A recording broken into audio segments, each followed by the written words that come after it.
Okay. Trace, I want to stop there, and if you'll just stay with us. We have Milo Yiannopoulos on the phone right now. We want to go to him. Milo, you there? Hi, Tucker. How are you?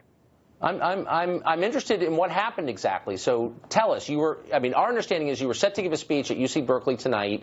You knew there were going to be protests, and then violence erupted, and you had to leave. Is that correct? And fill in the blanks for us. Right. Well, we knew there would be protests from the social media activity. We knew police. I have a pretty good sense of when things are going to get a bit rowdy, and we knew that UC Berkeley was going to be a problem, not least because they have a big free speech problem. Obviously, it's a liberal campus, so they hate any libertarians or conservatives who dare to express an opinion on their campuses. They particularly don't like me. And so this evening we got into the building, started preparing for the show, and people started arriving in black clothes and masks. They were clearly carrying concealed shields and weapons and things. And then stuff started being hurled at the building. There were rocks being thrown, various other things being thrown at the building. Eventually, the ground floor was breached, and I was evacuated. Who evacuated you? My security detail. I have an excellent team of Navy SEALs, various other people, and some of the police from the local area. Tell me if I'm misreading this, but this looks like the nightmare scenario. This looks like political violence designed to squelch opinions the perpetrators of that violence disagree with. Am I reading it correctly? That's exactly what it is. And what's particularly scary and should be particularly troubling is it not only happened on an American college campus, supposedly in the land of the free, these are these places where you should be able to engage with different ideas, places where you should be able to hear speakers. And students who come to my talks who don't necessarily agree with me but just want to hear the other side, they were prevented from doing so this evening by violence from the left that is terrified of anyone who they think might be persuasive or might be interesting or might take people with them. I am not, a scary far-right, kind of neo-Nazi as some of the posters claim. They put those things on posters to try to legitimize their own violence against me and against my supporters. Instead, I'm just a sort of libertarian, gay, Trump-supporting provocateur who likes to, present interesting arguments. And we have good, fun shows with huge sold-out audiences, very, very popular. I'm probably the hardest ticket on American college campuses. Students absolutely love me. There's more now just left that just cannot tolerate anyone popular on campus who does not subscribe to their own crazy views. I guess the point isn't what your political views are. I would be every bit as outraged and afraid if I disagreed with your views, and I'm sure I do disagree with some of your views. That's hardly the point. The point is your political views were squelched by violence, and the irony, of course, is that people calling you a Nazi were using violence to intimidate you into shutting up, which seems like a kind of hallmark. These are people. Right. No, this is exactly the same thing happened when my book was announced. My book shot to the top of the Amazon bestseller chart within 24 hours of being announced, and people were saying they were going to burn, calling me a fascist. They really don't appreciate the irony of that. And of course, if you don't agree with my position, you should be particularly worried about people on your own side trying to squelch this stuff with violence. Because my whole thing is, the left is profoundly antithetical to free speech these days, does not want to hear alternative points of view, and will do anything to shut them down. My point is being proven to me over and over and over again. It's remarkable. Milo, will you stay with us? We're going to reset into the Hannity Hour, but we want to keep you there. So I want you to stay with us. We've got breaking news in progress. We're going to be right back with live coverage of what's going on in Berkeley, California. It is violent, and it is unfolding as we speak. We've got Milo Yiannopoulos, the focus of this violence, on the phone with us. Stay tuned. We'll be back in just seconds.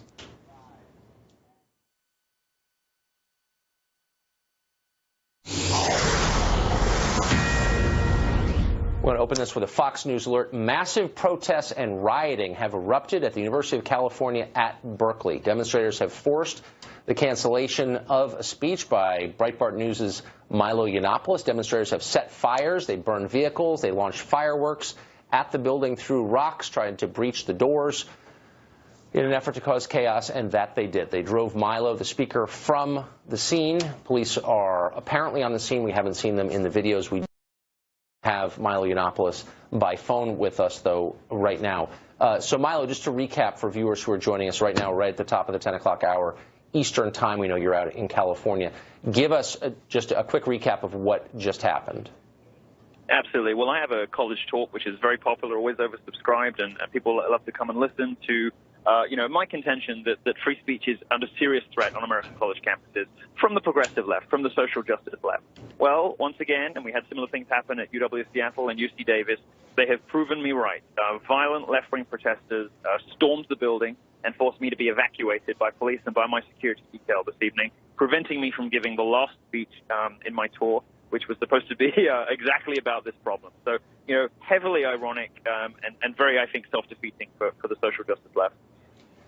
Now, Trace Gallagher had given us a detail, and I want to check its accuracy with you. He had said that the university system, the UC system, had told you that you had to pay the security costs.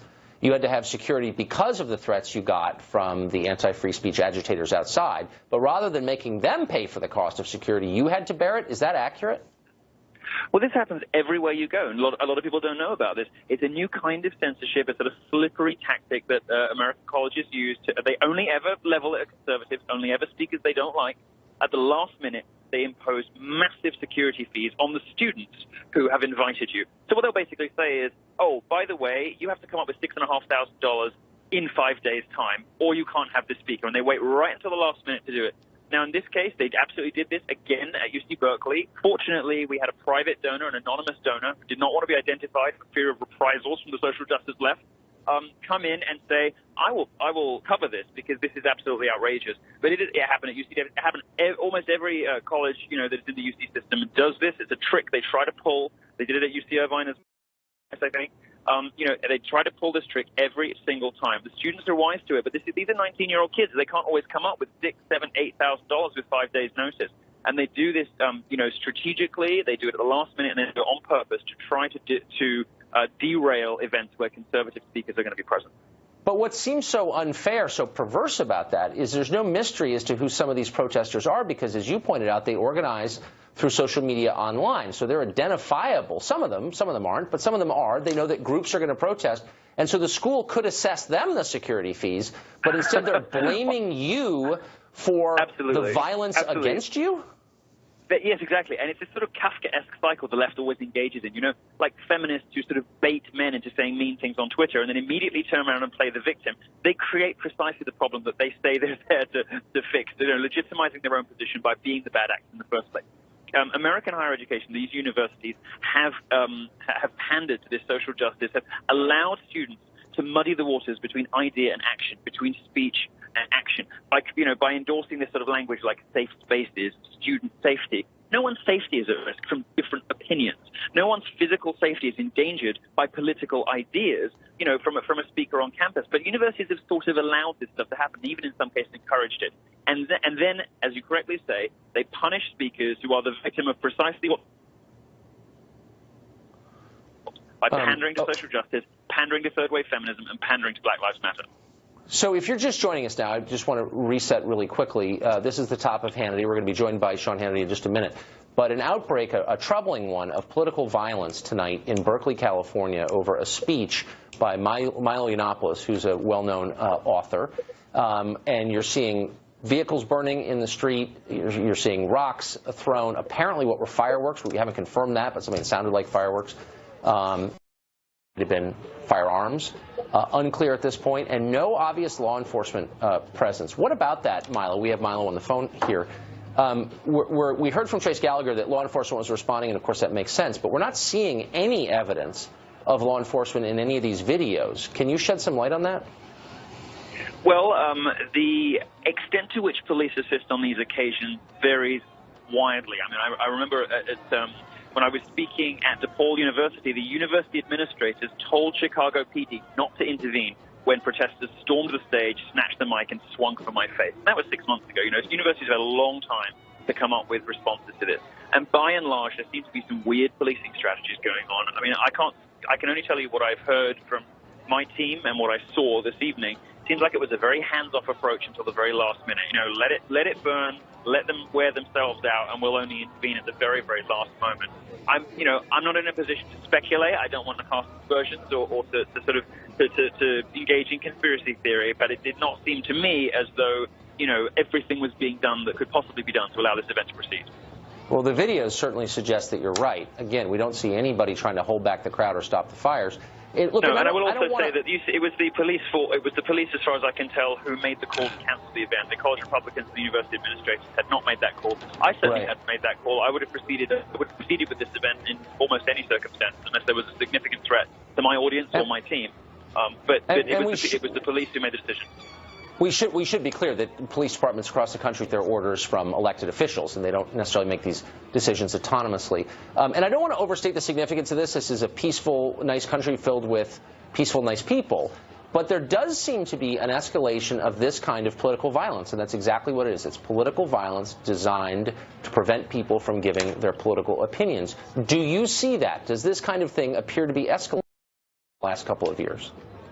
Absolutely, and I think a lot of these protesters know they can't get at the president. They know they can't get at Trump now because now he's the president. Even when he was the president like before that, they can't really get to him. So they pick the next best target. I'm a very outspoken speaker. I'm a big fan of his. I annoy, the feminists and the Black Lives Matter guys probably almost as much as Trump does, certainly on college campuses. So they go for the next best thing. They go for the target they can get to, or the person that they can get in physical proximity with, the person they think they can scare. Well, they don't scare me. I will continue to give college talks until the day I drop dead. But one of the things that I'm, of course, at the mercy of is decisions made by police to sort of let them get out of hand and then evacuate me from the building, which I don't have very much control over. So, just to ask you a personal question, you're obviously an immigrant to this country. Our viewers can hear by your accent, and you grew up in the UK, where there is no First Amendment. When you came to the United States, I assume, like most immigrants, you believed your views would be protected by our famous First Amendment. Have you found that to be true? I have been so shocked coming in. So I work for Breitbart, which is obviously an American media company. I'm here on a visa, actually. And, I've been so shocked at America, which I thought was going to be the sort of bastion of free speech, this sort of, land of the free, home of the brave, this place where you could say, do, and be anything. And I've discovered that, in fact, higher education, American college campuses really are some of the most oppressive places for free expression and free creativity of anywhere that I have experienced anywhere in Europe. And let me tell you, some of Europe is very censorious. There are places there are police forces in various bits of England that say, oh, misogyny is going to be against the law. You can't be offensive on the internet or we'll arrest you. We're not that far away from that sort of atmosphere, certainly culturally in America. The progressive left now has had this stranglehold over the entertainment industry, news, almost all the other big institutions of social power in this country for so long that the chilling effect on ordinary citizens is massive. In academia, it is particularly terrible. Trump's election, I hope, is going to shake this up a bit and allow people to speak a little more freely. But if tonight is any indication, the left is not going to give this up without a fight. So, it's interesting, and I'm sure you know this, even though you didn't grow up here. Traditionally, the left styled itself as defenders of free speech. Berkeley, as we noted earlier, and ironically, is the birthplace of the free speech, famously the free speech movement. Have you found allies on the American left who say, I may not agree with your conclusions, but I will, in the famous formulation, do anything to make sure you're allowed to express them? Has anybody stood up on the left for your free speech rights? In public life, absolutely not. Not a single journalist from the left, not a single politician from the left, not a single cultural figure or celebrity from the left. Nobody has had the balls to do so in public because they know what would happen to them. They know what would happen when Mike and BuzzFeed and Fox, got a hold of them and got their teeth into them. They know that it would destroy their careers to stick up for anybody who steps off the ideological reservation. However, privately, thousands of people, and not just people who come to my shows, who come up to me in the meet and greet afterwards and say, thank you so much. I don't agree really with anything that you say, but it was really important for me to be here because I think my own side's gone mad. I get thousands of people like that write to me, come up to me in the street.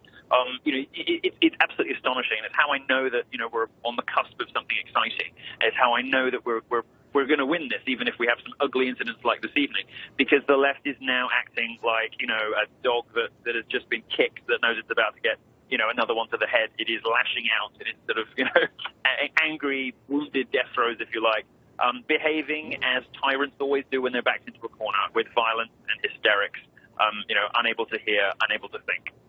I admire your optimism. I do, and I wish I shared it. I'm the only person on the right in America that is optimistic about this, but I really am because you've got to remember, BuzzFeed, for instance, which I think is the great cancer of American media establishment.